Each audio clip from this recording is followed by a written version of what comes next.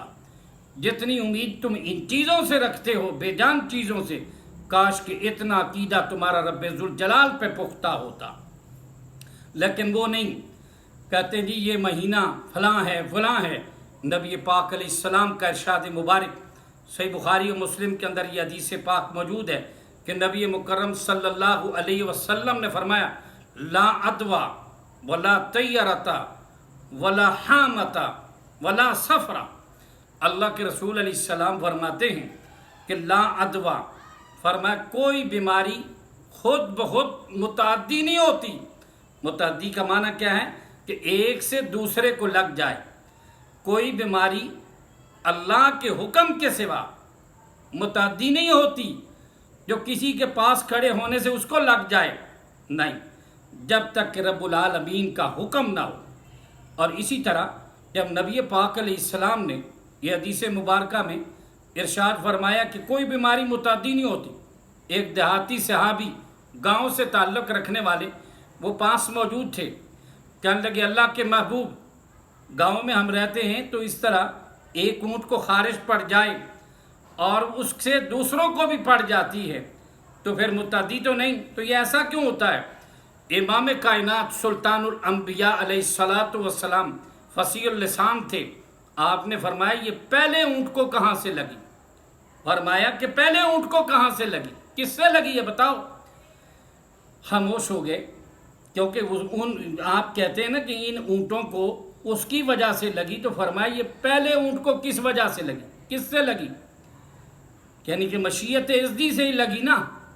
اس کو اگر بغیر کسی اونٹ کے قریب ہونے سے اگر بیماری لگ گئی تو جس مشیت سے ان کو لگی اس کو لگی ہے نا، اور دوسروں کو بھی اسی اللہ کی مشیت سے ایسا ہوا ہے۔ اس طرح کا عقیدہ اور ایمان نہیں ہونا چاہیے۔